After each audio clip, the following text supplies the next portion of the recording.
All right. Good morning, everyone, and welcome to the Harmonized GAP Audit Highlights and Updates session. My name is Leah Cook. I work for the Maine Department of Agriculture as a food inspection supervisor for the produce program. Our team does commodity crop inspections for the quality of things like broccoli and potatoes. We implement the Food Safety Modernization Act's Produce Safety Rule, so FSMA. And then we also do the GAP audits of good agricultural practices and good handling practices on produce farms and other produce businesses.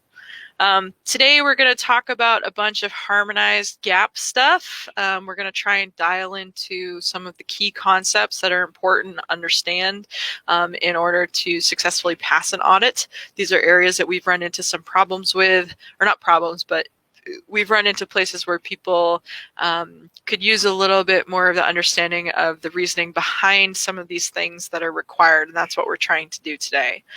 If you're not familiar with the Harmonized GAP audits, they are a third-party food safety audit, and the purpose of a third-party food safety audit is so that the buyers and the growers have an independent assessment of the food safety systems and practices that are in place to try to control biological, physical, and chemical hazards.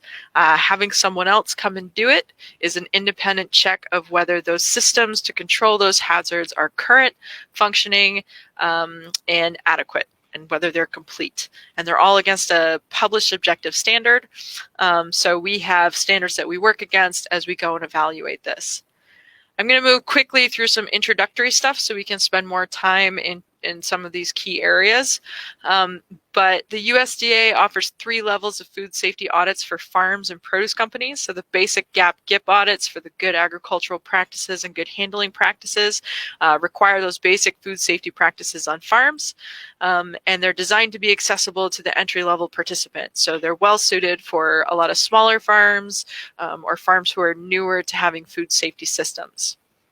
The Harmonized GAP audits apply food safety management systems to farm businesses. So it draws more from the processing sector and from manufacturing and starts to apply some of that framework of hazard management onto the actual production farms.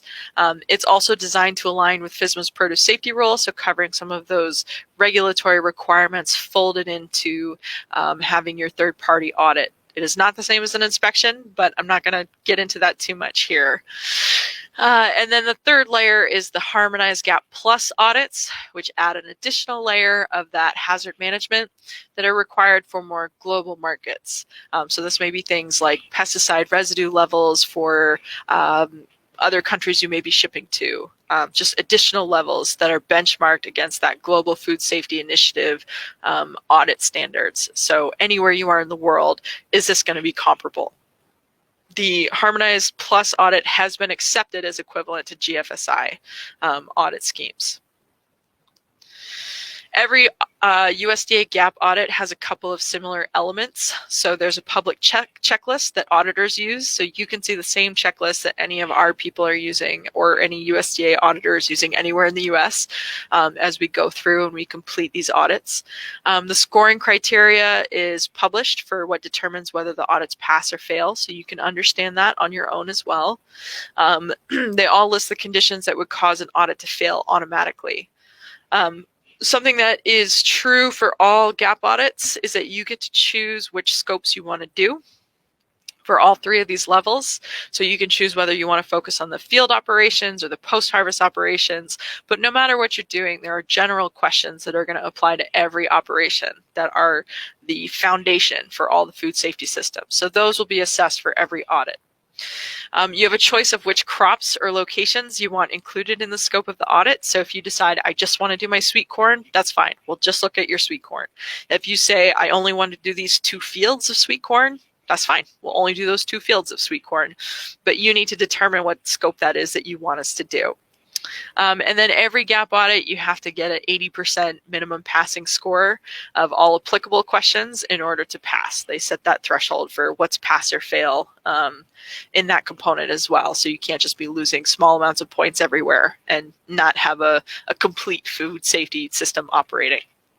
In addition to those common elements for all the USDA GAP audits, the Harmonized and the Harmonized Plus audits both have a published standard that explains each requirement And then not just that one little piece of the requirement, but what we have to look at in order to assess that question. And that's going to actually give you 2/3 to 3/4 of the information that you need to be successful. And I'm going to show you an example of a checklist versus a standard so that you can see what that is. But anybody who's starting out with this, or even people who have been established for a while, we strongly recommend you take a look at the standard for either the Harmonized or the Harmonized Plus if that's what you're preparing for, because that gives you much more complete information that you need in order to be assessed as compliant with that question. We talked about acceptance criteria. So what do you need to do in order to pass? With the Harmonized and the Harmonized Plus audits, it's a little bit different than the basic GAP GIP. So you'll see that you can't have any questions assessed as immediate action required.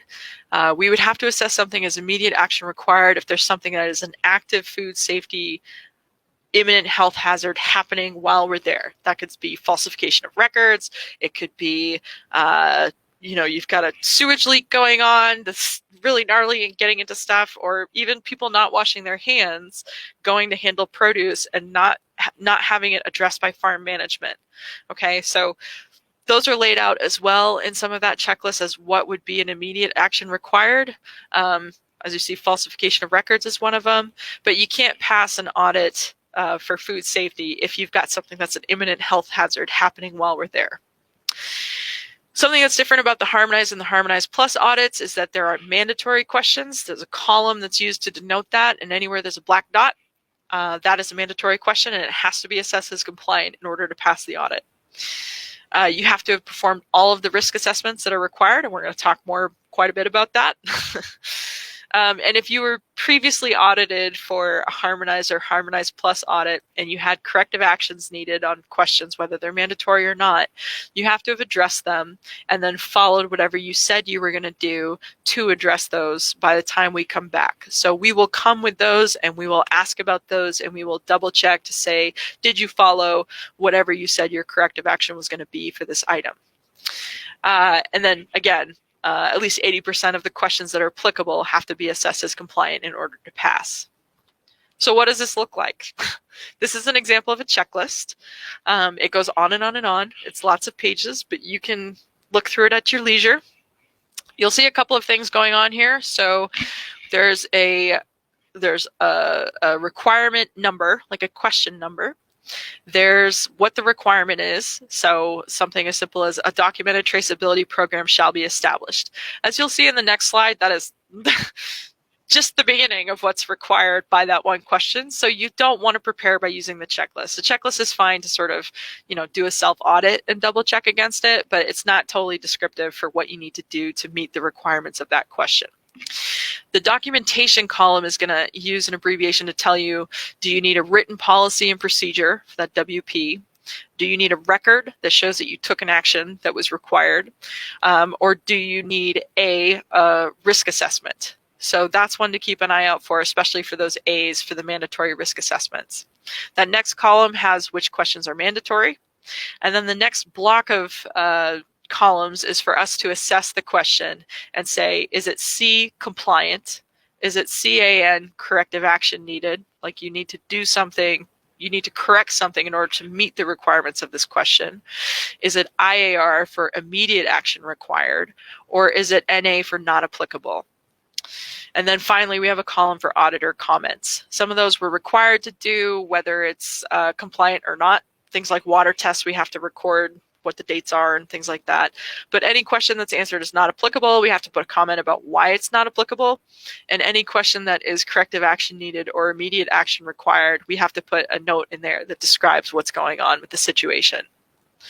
The highlighted yellow that you see there is just a designation of, I'm using the Harmonized Plus to show you what this looks like.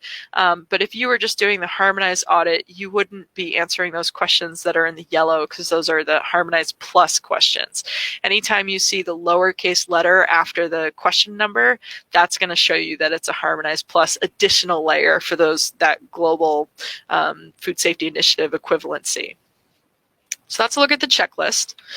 Then if you look at the standard, as you can see in our first big red box, there is way more specific information about what you need to do in order to meet that requirement. So when you're preparing, you want to be looking at the requirement, the procedure, and some of the verification. The verification says what we have to do as auditors to verify that all of this is met. But it's really those first two columns of the requirement and the procedure that you really want to spend time on, because we will check for all of those things. And then the last box on the right, or I guess you're right, is the corrective action. So if this is assessed as corrective action needed, that column is going to say what an operation can do to become compliant. They're not very specific, but it does give you some sense of direction for where to go. Okay. So that out of the way is kind of our primer to some basic things. We're going to get into some key concepts here for harmonized success. So we're going to talk about mandatory risk assessments, ding, ding, ding, the written risk management plans that follow from those.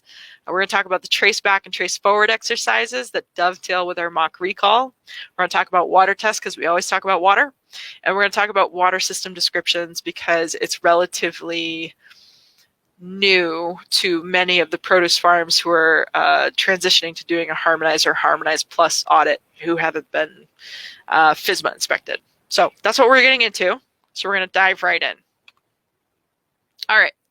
So risk assessments. The harmonized and the harmonized plus audits require a bunch of different risk assessments. I've laid them out here. So like we talked about, the general questions are required for everyone, no matter which scopes you're doing. But then if you're doing the field operations or the post-harvest operations, there are different risk assessments that you need to do, and all of these are mandatory. I put in parentheses which ones are for the harmonized plus. So if you're just doing the regular harmonized, you don't have to do those. But you'll see things like land history and adjacent land use, water system risk assessments of animal activity, soil amendments, pre-harvest risk assessments, which we're kind of familiar with. You have to do one of the packing house. If you need to have an allergen program, you might need to do a risk assessment for that. If you're washing produce, you got to do one for that. But all of them are built on a same general framework. So that general format that you're going to follow require you to get specific about whichever the topic is that you're doing the risk assessment for. So if you're doing a land use risk assessment, you may need to do it for different fields that you have in different locations because their risks may be different. You can't just do one for 3 different locations where you're farming because what's going on in the neighborhood might be completely different. It might be the same in the end, but you got to go through the exercise at a level that's specific enough to be meaningful. Similarly, if you have methods of application that vary, like we know that there's a different risk profile for many of those. So if I'm applying like a manure slurry, right, while my produce is growing, that's definitely higher risk than if I'm incorporating treated compost into the soil in the spring, right? So some of those things, again, the specificity is really going to be part of what makes these risk assessments meaningful. Once we get specific about whatever we're looking at, then we need to think about what are our potential biological, chemical, and physical hazards in each of these areas. So for whatever the thing is that we're looking at, what are my potential hazards for pathogen contamination? What are my potential hazards for chemicals that might be from my pesticides? It might be from the power line spraying over my field. It might be from having road frontage that's sprayed. I don't know. It could be any number of those things. And physical hazards might be things like, oh, well, you know, is there a risk of having glass shattering while I'm harvesting for my tractor lights or something? Or do I have the potential to be harvesting rocks or to have metal shards, something that might get in there that's a physical hazard that could get to a customer? And then for each of these potential hazards that we've identified, we need to evaluate the risk level that's posed by each of them. And those risk evaluations are based on a couple of things. So first, what is the severity of the consequences if we don't control the risk of this hazard? What is the likelihood that this hazard is going to occur? And then what is some of that known data that we can draw on associated either with the type of produce, the application methods, outbreak histories? What do we already know in the published science that informs what this risk level should be evaluated as for whatever this hazard may be? So in this example, this is just one that we mocked up to share. We use the example of chickens getting loose and animal activity of wildlife, our farm dogs running around, birds roosting over harvest containers. And for each of those we work through, the type of hazard in this case is all biological. But then what's the severity of the consequences? So the severity of the consequences is partly based on what we know from the literature and what we know from outbreaks of microbial hazards. So if the chickens get loose, we know that poultry is a big carrier for salmonella, and salmonella is the leading cause of foodborne illness associated with produce. So it could be pretty high. Same thing with our birds roosting over harvest containers, same thinking. With our wildlife coming through, it's hard to say how much wildlife might be shedding E. coli or other pathogens, but so we'll call that a medium. It depends somewhat on what our wildlife pressure is. And then we ask ourselves, what's the likelihood, like how likely is it to happen? So for my self-assessment, this is where you need to know your farm and be realistic about it. In the case of my chickens getting loose, I'm saying, it's not that likely to happen. I got a good fence. I did a little bit of wing trimming. I haven't been seeing them get out, so it's not super likely. And in combination, my overall risk for that is low. On the other hand, on my farm, I've got a deer problem. It's pretty likely that I'm going to have some wildlife coming through the field and some animals nibbling produce. And I've noticed that I particularly have a problem with deer munching in my lettuce. And so that combination between the medium severity of consequences and the decent likelihood that it's going to happen brings me to a medium high to high, depending on which one I'm looking at, right? For some of these other ones, they're pretty low risk, like my farm dog, marking in my growing area. I'm not totally poo-pooing it, but like the severity of consequences from the dog urine is relatively low. Dog feces, I'm more concerned about. And how likely is it to happen? If I'm not watching, but that's not normally what's going on. So I put that as low risk. So what we do with a risk assessment is once we've identified risks, from going through the specifics of our scenario and then doing that risk evaluation. So for each one of these that we've identified as being a medium to a high hazard, or a high risk rather, we need to go and make a risk management plan to try and control that risk and minimize it as much as possible. So here's some examples of how you might do that. So for the example of the birds roosting over the harvest container, I could find any number of ways to try to minimize this risk and lower that potential for contamination happening. In this case, it might look like, well, I've identified this, so my plan is I'm going to go install some netting in the rafters there over my storage area, and then I'm going to turn around and monitor for roosting activity, and I'm going to make a log for that so that I'm not just making the netting and forgetting about it and then other birds are getting in or whatever else. I'm keeping an eye to make sure that my solution is effective, and I'm verifying it and writing that down. That's part of my written management plan, and I'm going to write that and say, this is my plan, and then I'm going to go do it, and I'm going to document that I did it. It might be moving those harvest containers to somewhere completely different where there's less risk overall. I said, no, it's not very likely to happen in my enclosed shed. So maybe I move all of them into the shed, but to make sure that they don't accidentally end up there because I never told anybody else that this is the new plan, I'm going to make an SOP that says this is where we store them. I'm going to train the workers in that, and then I'm going to document the training, right, to make sure that I follow through and I'm managing this risk across the operation. Maybe it's a written SOP to inspect and sanitize the harvest containers prior to use, and then again, documenting that training. It could be any number of things, but I need to try to find some way to reduce this hazard that I've identified as being relatively high risk. Okay.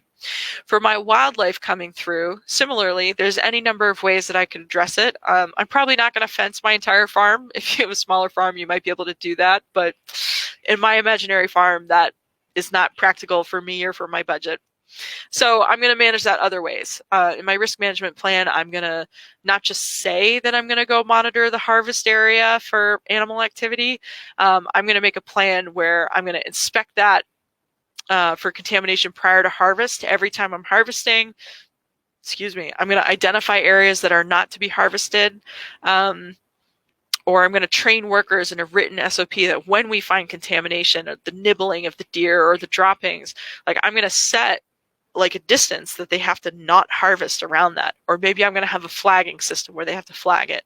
And I'm going to make that SOP and I'm going to train them in it and again, record it. and then make sure I'm following through on it.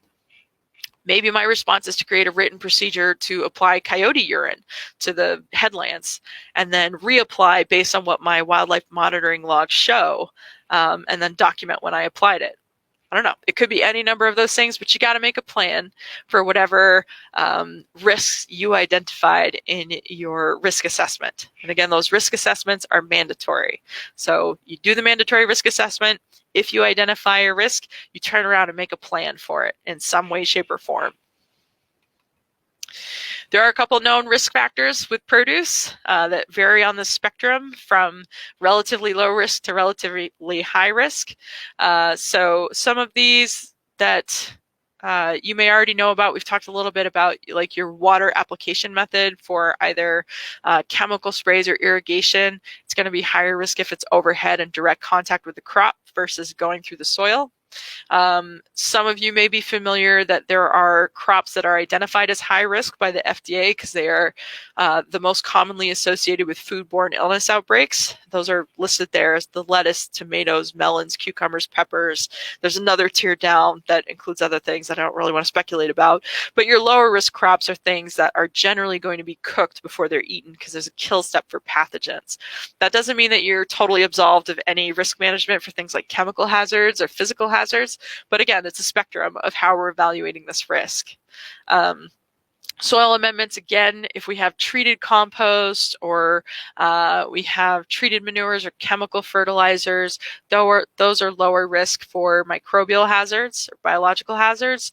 And then when we have untreated manures or untreated compost that haven't gone through a documented process, those are going to end up being higher risk.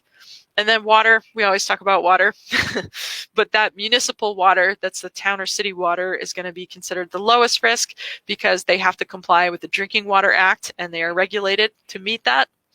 Your groundwater that's protected and usually drilled wells is going to be your medium risk.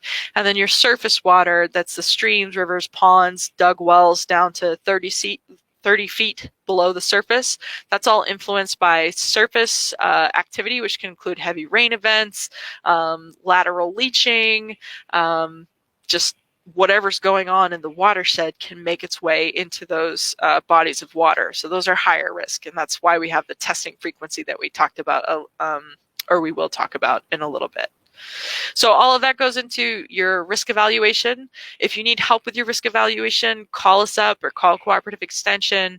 Any of us can help with some of this. If you're like, I'm flying in the dark and I don't know how to evaluate this, there's science for a bunch of this that we can help hook you up with. But it needs to combine with your situational awareness and your knowledge of your farm, because there's a lot of that we can't assess for you. Right, like when we're there as an auditor, we can look around and see what we think, but it's not just like we can do it on paper without seeing what's going on. So, risk assessments feed into risk management plans. All right, everybody's favorite is traceability. We run into some challenges with this, so we figured we'd break down just some simple concepts here. The trace back, trace forward exercise is required by the Harmonized and the Harmonized Plus. It has to be done annually. If you haven't done it before we get there, you got to do it while we're there, which is probably not the way that I would prefer to do it. And I'm guessing you probably wouldn't either. The trace back, trace forward exercise has to be completed within 4 hours. You have to achieve 100% reconciliation of the volume of product in whatever lot you're choosing to trace back or trace forward. You have to be able to trace product forward one step to the customers, and then backward one step to the production location, and then link it to those production inputs, which might be your seed or your propagation stock or your fertilizers or whatever else. And it is a required part of the mock recall. The mock recall is mandatory. This question is not, but if you don't do this part, you're not going to pass the mandatory question for the mock recall that you need in order to pass the audit. So just do this. It's not really that terrible. To put this in visual form, a traceback exercise says we start with the shipment to the customer. And we say, with this shipment, where did we get it from? How much did we get from what field when? What was the date it was harvested? How much was harvested that went into this shipment that we sent out? And then can I link from each of those fields to those production records that we talked about, of like, can I link it to what water source I was using when I irrigated it? And can I link it to what my pesticide application logs, so that I know everything that went into there? So if I have a problem with that shipment, I can go back to the source and identify, is there anything else that I need to trace forward? The trace forward exercise starts with a batch of product that we harvested from the production area, and it goes a step forward and says, of everything that I harvested in this lot, where did it go? Can I account for it all? So in this example, we've got two different customers who got 2,000 pounds and 4,000 pounds out of the 10,000 pounds that we harvested. And then in this case, I still have on farm in my storage another 4,000 pounds, and that totals up to my 10,000. When you're looking forward and you're trying to account for something, you need to think about, how much did I sell? To whom? How much do I still have on hand? Because I might have some in storage. And then how much did I dispose of? Because there may be shrink, there may be culls. I may have graded some out. I may have given some away to hunger relief, which may not show up in my sales, right? But if I need to account for 100% of the volume of that product for that 100% reconciliation, then I need to be able to account for all of it. So in some cases, you may need to think about, do I have some sort of record that's going to be able to do that for me? And as we talk about records, okay, in order for these exercises to work, you need certain things in your records, because you can't just use your memory or your rule of thumb of like, oh, everything that I harvest in a day, I take here, right? Or like, I pick everything the same day to ship. That may work at whatever scale that you're in, but when your auditor comes, this is a test of your traceability program. And so you need to be able to show us the documents and show us the linkage from one document to another.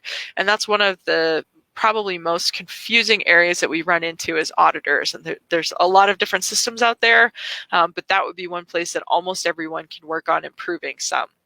So in order for a traceback exercise to work, your records need to be able to link the product that we shipped. Remember, this is when we have that shipment to a customer and we're tracing it back to all the fields.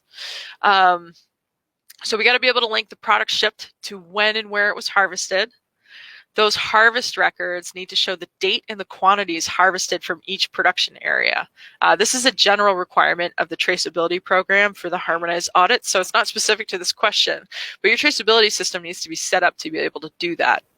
And then the harvest records need to be able to link to the production inputs for each of those production areas.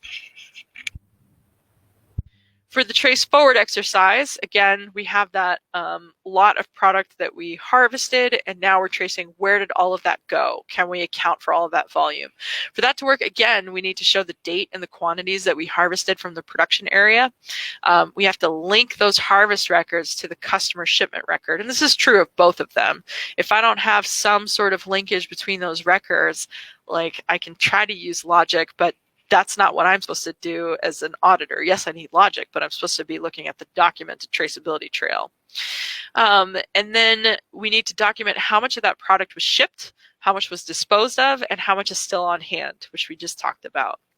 Again, because we have to do this within a 4-hour time frame for the traceback, trace forward exercise, we need to have our record of this show the start and finish time, and that's often missing when we take a look at these when we're doing audits. And again, we've talked a lot about making sure all of the volume of product is accounted for in that lot. So the traceback, trace forward exercise sets us up for our mock recall. So mock recall, again, is required to be done annually. It is mandatory in order to pass the audit, so you can't get around this one. And the mock recall needs to have a designated mock recall team, which can just be one person in your food safety plan, but we really recommend having more people involved, partly because going through this exercise helps more people on your team understand the importance of this record keeping. And it's hard to keep up with record keeping sometimes. And so the more people understand, like, oh, this is brutal to try and get this information when I have to do it in a short time frame, which is really mimicking what it would be like if I have an actual food safety problem and I have to resolve it and try to get that back as quickly as possible. The more people that have experienced this, either through an exercise or otherwise, the better off you're going to be in making sure that it's not just one person trying to make sure that this record keeping is being kept up. In that mock recall, you need to identify all the affected product. Again, you're choosing a designated lot.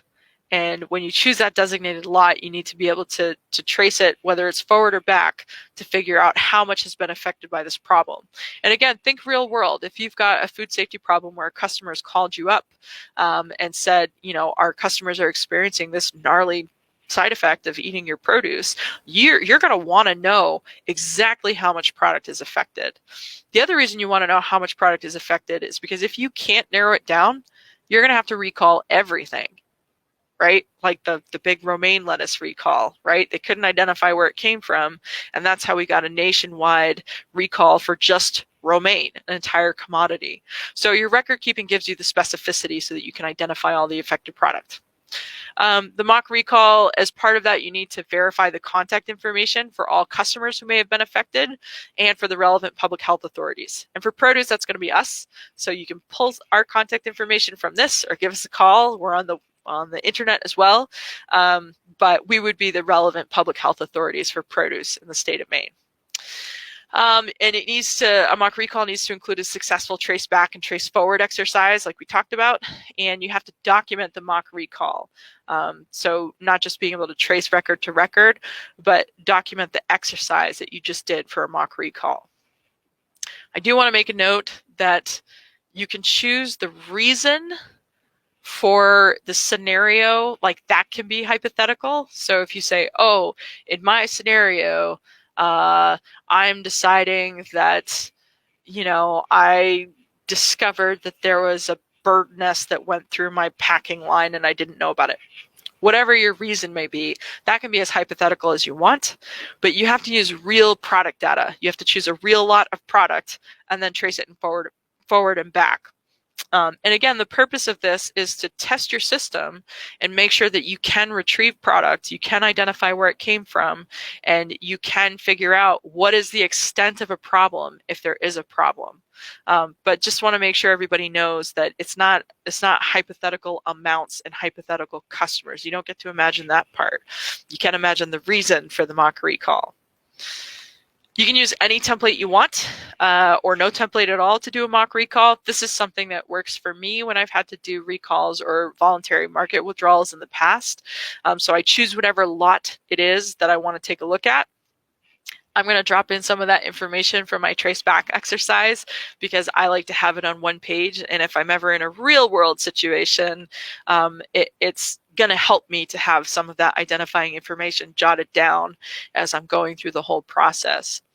Then from there, with that selected lot, I'm going to identify who are the recipients of the product. In this case, I'm kind of using the scenario from our trace forward where I've got 2 customers and then I have some in my on-farm inventory. You may have more people, more customers. You can make as many rows as you want. But again, for me, having some of that information about what I shipped according to my farm records is helpful to me. So I put how much did I ship to each customer, what was the ship date, if there's an invoice number, the bill of lading, I'm going to jot that all down in one place because that's helpful to me. And then when I contact the customer, as we talked about, you have to contact the customer to verify their contact information. For the Harmonized and Harmonized Plus audits, you do not have to tell them it's for a mock recall. I know some people are concerned about panicking their buyers, but the buyers are usually the ones requiring these food safety systems and they're familiar with this. So I don't think you should be afraid of contacting them. Again, if you have to do this in the real world, which I have, usually for labeling issues or allergens or whatever else, but if you have to go through it and there is an actual hazard to public health, it's going to help you to have practiced this with your customers and to get an idea of how long does it take for them to get me this information. So when I would contact a customer, I would ask for the amounts that the customer, again, has sold, has disposed of, and still has on hand. Because most grocery stores or whatever else are going to have a certain amount of shrink. So if you only ask for what was sold or what's on hand, you may have some missing volume in there when we're still trying to account for the 100% reconciliation. And because I sometimes am on a time basis, or if I'm in a real world situation, I may be subject to inspection from health authorities. For me, having that verification time and date of when did I get this information from the customer just helps me to have that paper trail. And hopefully when we get to the end of it, that total amount in the lot that was shipped is going to equal the total amount of product accounted for, either in my own inventory or what I shipped to customers and they reported. We're trying to square that up and make that match. And again, with a mock recall, part of the purpose is to test drive your system. And it really helps to highlight the areas of like, oh my gosh, I have no way to do that. I don't have any way to retrieve that information. Or, how would I do that? So I think that this can be actually pretty helpful to you, but it is also required. And just to make this linkage really clear, if you do your trace back and trace forward exercise, you're most of the way to doing your mock recall, right? So at the point at which you have chosen your batch harvested from the production area, and then you've identified who are the customers I shipped it to, what do I have on hand, to complete your mock recall, it's just a matter of calling forward, right? So that's not that bad, whether I'm choosing to just confirm their contact information or I'm choosing to go through the exercise of asking them to account for all of the volume that I ship to them as a learning exercise for me. So to reiterate some of this, and I know I'm zooming along, but I want to leave some time for questions. For mock recall, you got to have a designated recall team and written recall SOPs. We've already talked about how you don't have to tell your customers you're doing a mock recall, but you have to at least contact them to verify their information. You should be contacting us to confirm that our information is current. State government doesn't change that too often, so it's not likely to change very much in between mock recalls, but reach out to us anyway. We'll say hey. And if you've done that trace back, trace forward exercise, you're going to be most of the way to doing your mock recall, but make sure that you document it because it is mandatory to pass the audit. All right. Water, to shift gears. Like I said, we're always talking about water, so I'm just going to reiterate some things about water tests and then move into water system descriptions. So your water test frequency, kind of whatever you're using it for municipal water, you need to have one annual report or the most recent test result certificate on file from that town or city source. For ground or well water, you need to have one water test per year per well. So if you have multiple wells, each one needs to have one per year. For surface water, you got to have 3 annual tests staggered across the growing season per source. So if you've got multiple surface water sources, they're each going to need a series of 3 tests. I want to reiterate that those surface water tests have to be spaced out over the growing season. The intention here is for those tests to be representative of seasonal use. So doing 3 in 1 week, while it technically is 3 per year, is not really indicative of what's going on with your water quality over the course of your growing season. In places that don't have as serious a winter as we have, that they're required to do 4 to round out more representative of their growing season.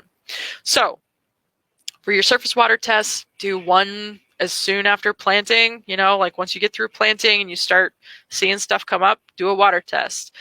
Do a second at your peak usage in the middle of summer. Do a third at or near harvest, as close as you can make it to harvest and when we're going to be there as you can, and actually have that test result before we get there. And workers have to have potable water available to them. And if they don't, that's going to be an automatic fail. And you have to be able to document that potability. So make sure you have those water tests and that you've actually done the water test for workers. That potability requirement isn't just the generic E. coli. So make sure that test is for potability if it's the water source that workers are using for drinking water or for hand washing. A couple things that are particular to the Harmonized and the Harmonized Plus for water test. So for your field usage, you set what that microbial criteria is for what the threshold is at which you use it or don't use it, or what steps you take to mitigate hazards.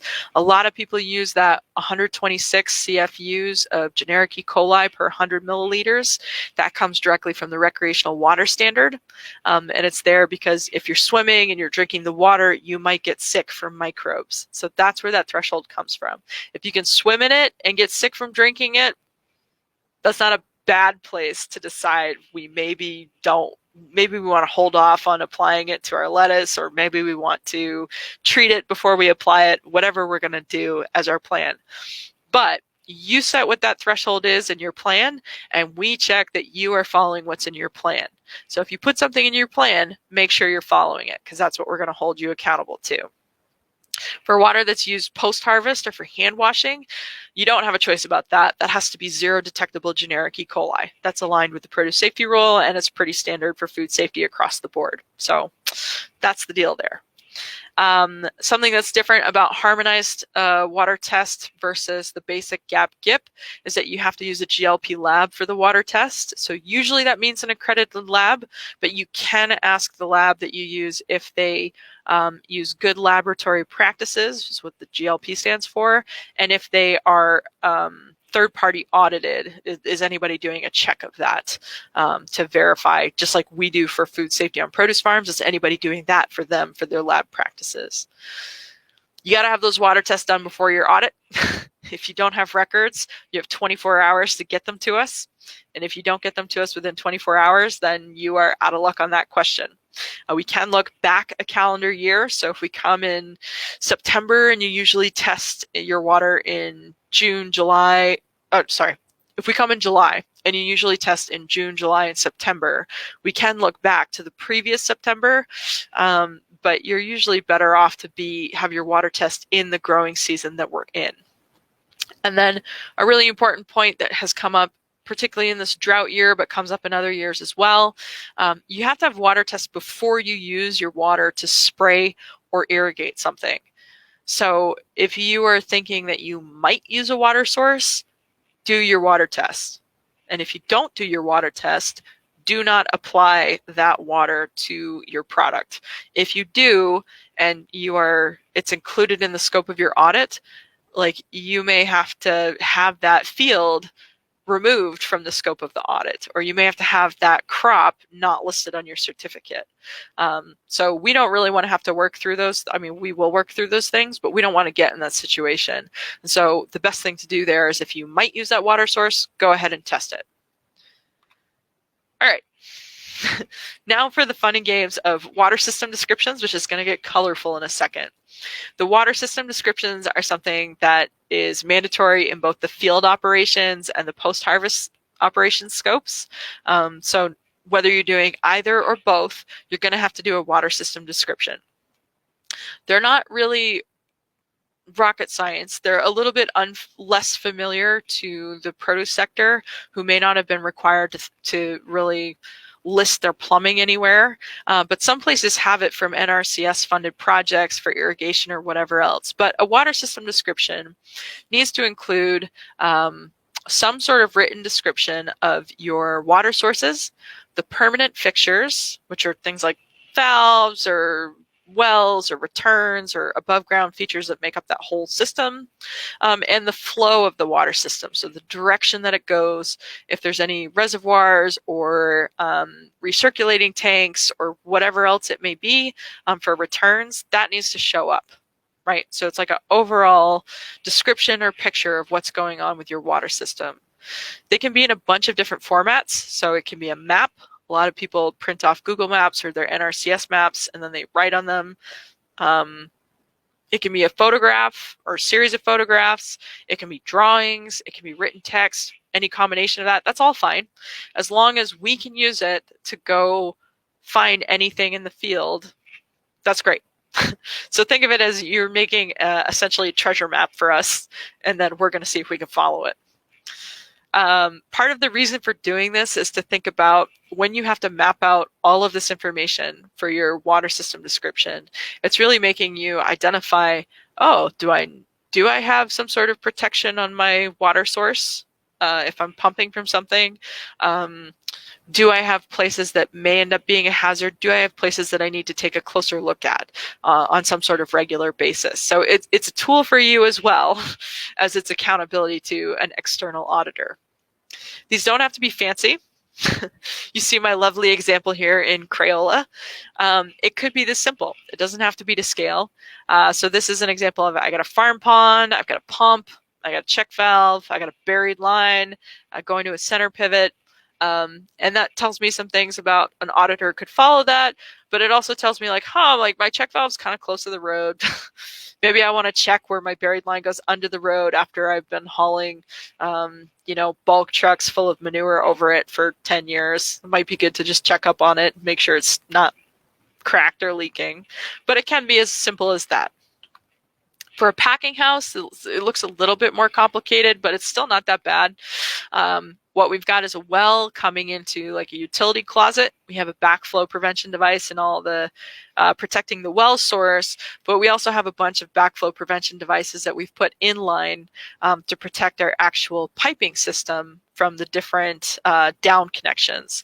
So the blue shows the direction of the fresh water going to our barrel washer and our veggie wash line, our 3-bay sink, our hose, and our hand wash sink.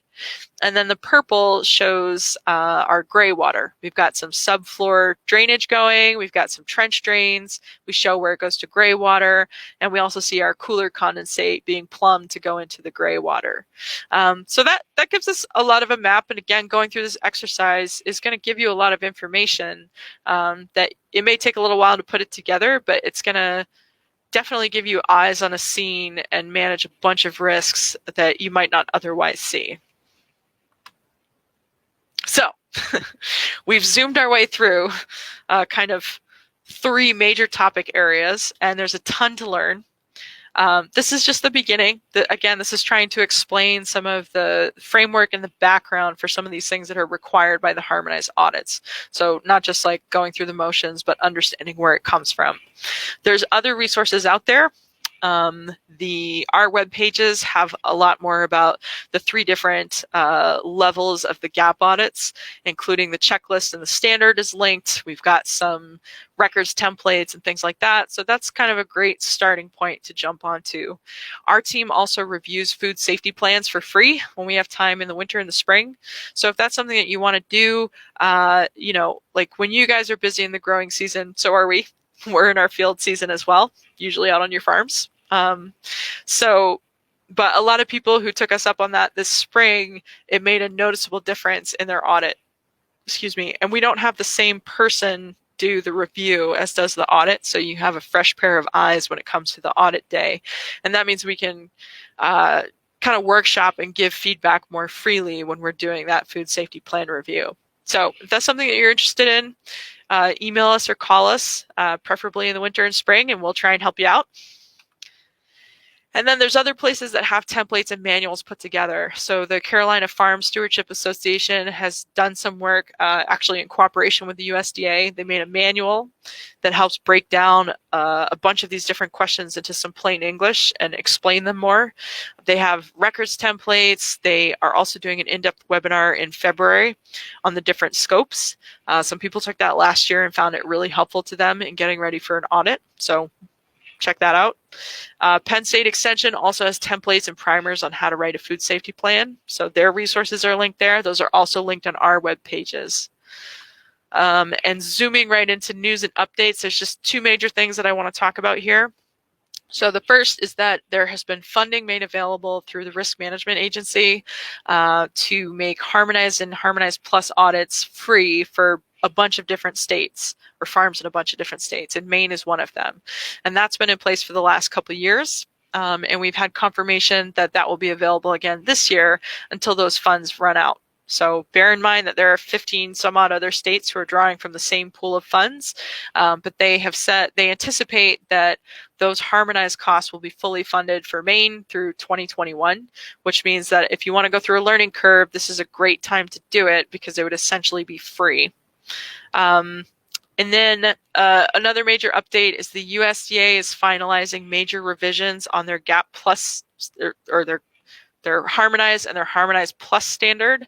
There's new questions, they're rewording a bunch of questions, and they're making a bunch of the questions clearer and more structured, which means they will be easier for you to understand, easier for you to meet those requirements, and easier for the auditors to assess them. I think it will make it a better product. but it is going to require a lot of edits, both small and some a little bit larger. So as soon as that's finalized, we're going to be sharing some updates on that to try to help people make those changes before we're out there on the farm for the audits. And last but not least, kind of sum this all up and then take a look and see what we have for questions. So we talked about mandatory risk assessments, get specific about your farm, identify those potential hazards, evaluate the risk level for each one. That comes first, and that leads into writing a risk management plan for any of those risks that you identified in the risk assessment. We talked about trace back and trace forward exercises. So going one step forward to customers and one step backward to our production area, and then linking to production inputs. That comes first.